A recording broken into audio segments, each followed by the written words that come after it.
बनारस के पास एक गांव था, रुद्रपुर।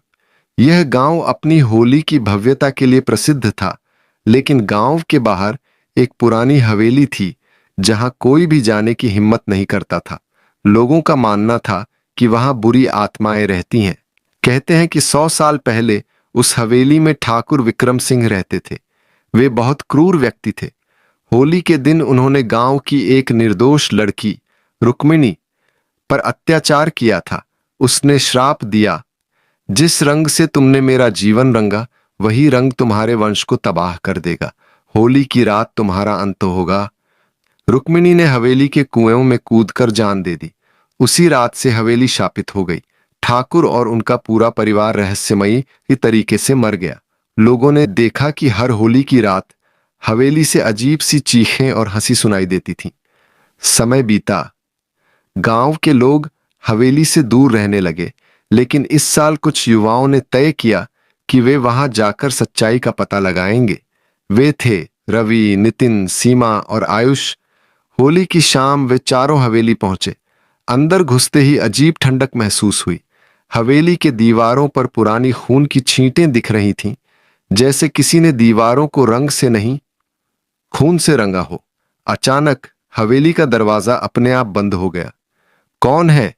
रवि ने डरते हुए पूछा। तभी पीछे से किसी ने हंसी की आवाज निकाली। जब उन्होंने मुड़कर देखा तो सीमा कहीं नहीं थी। तीनों दोस्त घबरा गए। तभी उन्हें होली के गुलाल में भीगी हुई एक परछाई दिखी। वह परछाई धीरे धीरे पास आ रही थी। आयुष ने हिम्मत करके टॉर्च जलाई और उन्होंने देखा सीमा दीवार पर अजीब भाषा में कुछ लिख रही थी, लेकिन उसकी आंखें सफेद हो चुकी थीं और होंठ से खून टपक रहा था। सीमा, तुम क्या कर रही हो? नितिन चिल्लाया। सीमा ने उनकी ओर देखा और धीमी आवाज में बोली, होली आई है, अब तुम्हारी बारी है। अचानक हवेली में रंगों का तूफान उठने लगा। हवा में लाल, हरा, पीला गुलाल उड़ रहा था, लेकिन वह रंग नहीं बल्कि राख और खून था। रवि ने दीवार पर ध्यान दिया। वहां रुक्मिणी की तस्वीर थी, जो अचानक मुस्कुराने लगी।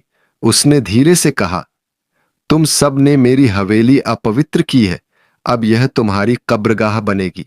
चारों दोस्त भागने लगे, लेकिन हवेली के अंदर उनकी परछाइयां उनकी ही ओर बढ़ने लगीं। अचानक चारों ने खुद को अलग अलग कमरों में पाया। हर कमरे में एक पुराना आईना था और उन आईनों में से किसी और की परछाई झांक रही थी। आयुष ने डरते डरते आईने में देखा और उसके सामने वही ठाकुर विक्रम सिंह खड़े थे। अब तुम भी इस खेल का हिस्सा बन चुके हो। और अगले ही पल चारों दोस्त हवेली में गायब हो गए। अगले दिन गांव में होली की धूम थी, लेकिन चारों युवाओं का कोई अता पता नहीं था। गांव वालों ने हवेली के पास जाकर देखा तो हवेली की दीवारों पर खून से 4 नाम लिखे थे, रवि, नितिन, सीमा, आयुष।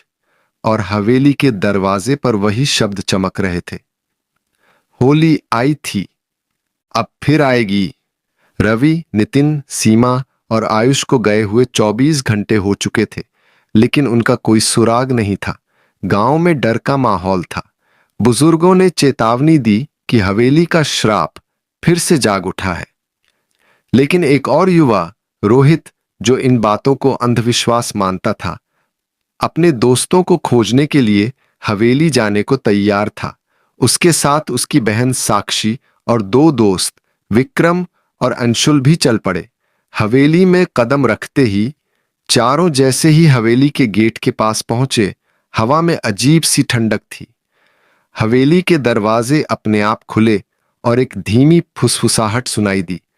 अब और मेहमान आ गए। साक्षी ने रोहित का हाथ कसकर पकड़ लिया। विक्रम ने मोबाइल की टॉर्च ऑन की, लेकिन रोशनी बुझ गई।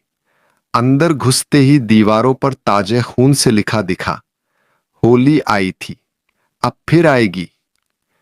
अंशुल ने घबराकर पूछा, क्या यह हमारे दोस्तों का खून है?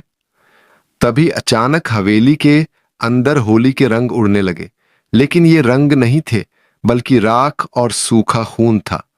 दीवारों से डरावनी हंसी गूंज उठी और चारों ने देखा सीमा, नितिन, रवि और आयुष उनके सामने खड़े थे। लेकिन उनके चेहरे अजीब थे, आंखें सफेद, शरीर रंगों में लथपथ और होठों पर भयानक मुस्कान। अब तुम भी हमारे साथ हो, सीमा ने धीरे से कहा। रोहित ने हिम्मत जुटाई। सीमा, क्या हुआ तुम्हें? लेकिन तभी सीमा का शरीर हवा में ऊपर उठने लगा और उसने चीख कर कहा, तुमने हमें जगाया है, अब यह हवेली तुम्हारी कब्रगाह बनेगी। साक्षी ने भागने की कोशिश की, लेकिन दरवाजे अपने आप बंद हो गए। हवेली की दीवारों से खून बहने लगा। तभी विक्रम को अचानक रुक्मिणी की तस्वीर दिखी। उसे याद आया कि गांव के बुजुर्ग कहते थे, रुक्मिणी की आत्मा को मुक्ति दिलाने से ही श्राप खत्म होगा। रोहित ने जेब से गंगा जल निकाला और हवेली के अंदर छिड़क दिया। तभी एक तेज हवा चली और रुक्मिणी की आत्मा प्रकट हुई। उसने रोहित की ओर देखा और कहा, इस श्राप को खत्म करने का एक ही तरीका है, मुझे न्याय दिलाओ। रुक्मिणी की आत्मा हवेली के बीचों बीच प्रकट हुई। उसका चेहरा गम और क्रोध का मिला जुला रूप था। हवेली की दीवारों पर अचानक तेजी से पुराने दृश्य उभरने लगे। ठाकुर विक्रम सिंह द्वारा किए गए अत्याचार, रुक्मिणी की चीखें और अंत में उसका कुएं में कूदना। रोहित ने हिम्मत जुटाई और पूछा, रुक्मिणी, हम तुम्हें न्याय कैसे दिला सकते हैं? उसकी आंखों से आंसू छलक पड़े। उसने धीमी आवाज में कहा, मुझे शांति चाहिए, लेकिन जब तक इस हवेली में बंधी आत्माएं मुक्त नहीं होंगी, तब तक यह श्राप खत्म नहीं होगा। साक्षी ने जल्दी से पूछा, हमें क्या करना होगा? रुक्मिणी ने हवेली के बीचों बीच बने पुराने कुएं की ओर इशारा किया। कुएं के अंदर एक पुराना ताबूत है, उसे बाहर निकालो और उसके अंदर जो है उसे गंगा जल से शुद्ध करो। जैसे ही चारों दोस्त कुएं के पास पहुंचे, हवेली की दीवारों से चीखें गूंज उठीं। विक्रम सिंह की आत्मा जाग चुकी थी। अचानक हवा में एक भयानक गूंज सुनाई दी, तुम लोग यहां से जिंदा नहीं जाओगे। सीमा, नितिन, रवि और आयुष, जो अब पूरी तरह से भूतों में बदल चुके थे, हवा में तैरते हुए उनके सामने आ गए। उनकी आंखें सफेद चमक रही थीं और उनके शरीर से होली के रंगों की जगह काली धूल निकल रही थी। आयुष ने झपट्टा मारा, लेकिन रोहित ने गंगा जल छिड़क दिया। जल की बूंदें जैसे ही उनके शरीर पर पड़ी, वे तड़पने लगे। विक्रम ने गुस्से से दहाड़ा, ये हवेली मेरी है, कोई इसे नहीं छोड़ सकता। कुएं का रहस्य। रोहित ने हिम्मत दिखाते हुए कुएं में छलांग लगा दी। अंशुल और विक्रम रस्सी पकड़कर उसे नीचे उतारने लगे। कुएं के अंदर घना अंधेरा था, लेकिन रोहित को वहां एक लकड़ी का पुराना ताबूत मिला। उसने जैसे ही ताबूत खोला, उसमें विक्रम सिंह की जली हुई हड्डियां मिलीं। हड्डियों के पास एक खून से सना हुआ पत्र था। जो इस हवेली के राजवंश को खोलेगा, वह मृत्यु को गले लगाएगा। रोहित ने झट से गंगा जल छिड़का। तभी हवेली कांपने लगी, दीवारों से काला धुआं निकलने लगा और भूतिया आकृतियां चीखने लगीं। रुक्मिणी की आत्मा मुस्कुराई, अब हमें शांति मिलेगी। एक आखिरी चीख के साथ हवेली की छत गिरने लगी। रोहित ने जल्दी से ताबूत को बाहर फेंका। विक्रम सिंह की आत्मा आग की लपटों में जल उठी। सीमा, रवि, नितिन और आयुष जमीन पर गिर पड़े। उनके शरीर से काला धुआं निकलने लगा और वे होश में आ गए। रुक्मिणी ने रोहित की ओर देखा और धीरे से कहा, तुमने हमें मुक्ति दिलाई, अब यह हवेली हमेशा के लिए शांत हो जाएगी। और फिर वह हवा में घुलकर गायब हो गई। हवेली धीरे धीरे राख में बदलने लगी। जैसे ही चारों दोस्त बाहर निकले, हवेली जमीन में समा गई। गांव वालों ने जब यह सुना तो वे रोहित और उसके दोस्तों का धन्यवाद करने आए और तब से रुद्रपुर की होली फिर से रंगों से भर गई, लेकिन अब बिना किसी डर के। श्राप से मुक्त गांव हवेली के राख में बदलने के बाद पूरा गांव वहां इकट्ठा हो गया। बुजुर्गों ने कहा कि 100 साल पुराना श्राप अब खत्म हो गया है। गांव में पहली बार बिना डर के होली खेली गई। सीमा, रवि, नितिन और आयुष धीरे धीरे ठीक हो गए।